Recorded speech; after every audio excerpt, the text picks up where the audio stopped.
I have guys in my DMs, they're doing 300,000, they're doing 900,000. They're trying to figure out how to get out. I think that is like a lie. It's a dream. It's a utopia that gets sold on social media. A lot of it's Instagram bullshit. Nobody's happy at just being an absentee owner. I'm not buying it back to drink beers and watch Netflix. America's backbone was built on blue-collar business grit, grind, and muscle. This is where you stop working for the business, and the business starts working for you.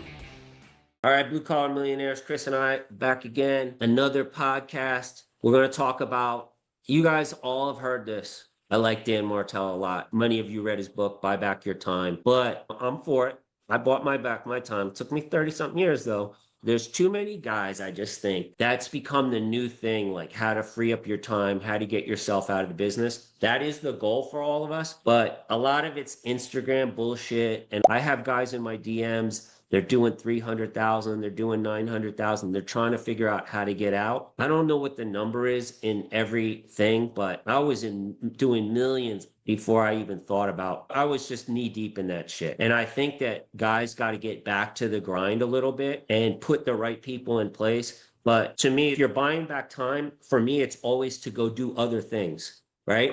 I'm running Blue Collar Millionaire. That's my focus now. I buy back time in other businesses with partners and stuff. I'm not buying it back to drink beers and watch Netflix. Well, at the end of the day, Kevin, I mean, everybody that's listening to this podcast, everybody that's inside of our Blue Collar Millionaire community, we're performers, right? I mean, that's what keeps us alive. We like competition. It's competition against ourselves that we like. I mean, we prove it to ourselves. When it's boring, we start trying to find something else to bring meaning. Really, we try to find something else to bring some chaos into our life so we have a problem to solve. We are just naturally born problem solvers. And so delegating to elevate is not to elevate yourself to the beach and Mai Tais and golfing all day long, because that's only fun for so long. You've got to have another problem to solve. You've got to have another building to erect. You got to have another team to grow, another revenue to hit the scoreboard. And I think that is like a lie. It's a dream. It's a utopia that gets sold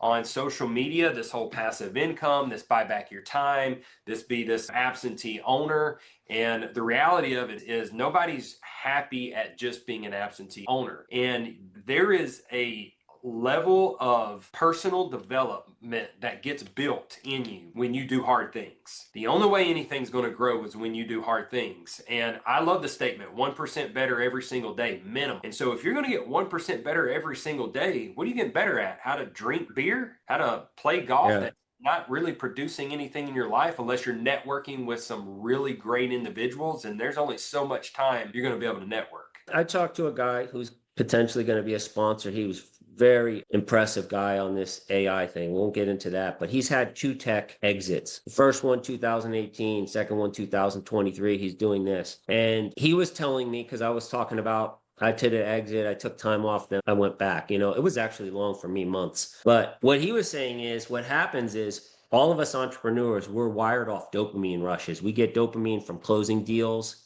helping people, solving complex problems, knowing a problem, a solution before we even put it into place. You're like, that's going to work. Let me get to work on this. And then building that. And what happened for him and what happens for everyone is that goes away. And initially you're at the beach, you're doing stuff. And then that dopamine is really low and you're not doing it. That's what happened to me. That's how I started having all these ideas. I'm going to build Blue Collar. I'm going to do this. I'm going to create Deal Room. I'm going to, all these things. And I got going again and I liked it. So that's what we all want to do. That's a whole separate thing. But if you want to sell for $20 million and go sit on a beach, go do it. It's up to you. I don't personally know a single person that's ever done that. They all go back. Everybody, Chris and I know. But if you want to do it, go do it. But we're talking about more guys who aren't at that point. Like your business is probably worth 3 million. You pay tax on that, 2 million, whatever. Maybe it's worth $1 million. You pay tax on that. You get $650,000 or something. Like you can't do anything with that. Here's my question. What are you buying your time back on? That's what this podcast is really answering. And that's what we want to remind people.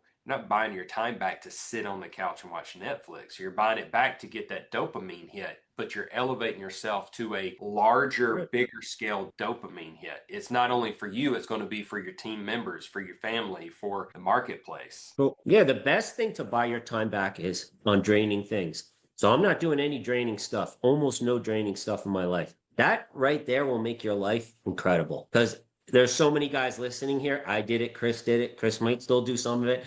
Draining ass shit, right? You have to do it when you're on the grind. So as soon as you get that first lift, get out of the draining stuff. Do that by hiring somebody who doesn't find that draining, who that's their skill set. To me, I don't like paperwork, organization, that kind of stuff. That's probably a lot of guys with ADHD. There are people who thrive on that. They love it. They would hate to make deals and talk to people, all that. They don't want to do that. Find the person to do that. That's a great way to buy your back time. When I bought that time back, that allowed me to, all of us have a genius. It could be marketing, it could be sales, it could be closing deal, it could be running crews, it could be selling a vision, it could be multiple of those things. Focus on that now. That's how your company gets to a point where you could truly buy back the rest of your life if you just want to sleep all day. But like Chris said, you're not going to want to do that. Well, but you got to get to that point first. It's like this. I started as a technician and I did it all, but I was on the van during the day. Then I was able to elevate myself out of the van and I moved into office administrator, sales, and collections, just, all that more stuff. Less time on the van, very, very little time on the van.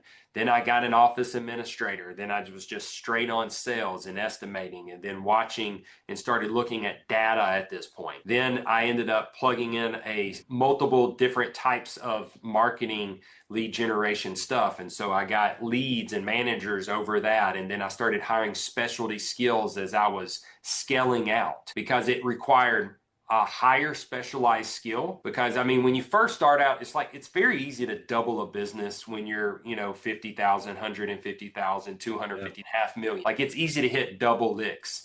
But then once you start getting around the 2 million plus, depending on the market that you're in, you start seeing a slowdown in your growth and scalability. But as you're growing, you start seeing, hey, I also need specialty people, individuals. I can't be the, jack of all trades, master of none, running this business that's scaling. And that's what you're delegating yourself out of, so that you can keep elevating. And now you're just building the pyramid higher and higher and higher. And it really does get twisted online in thinking that you just get all this free time and you get to go screw off with your friends. No, if you're a real business owner, you will be miserable doing that. And first of all, where are you going to find those friends that have the money to screw off all the time? Unless you're funding them. And I only see rappers doing that.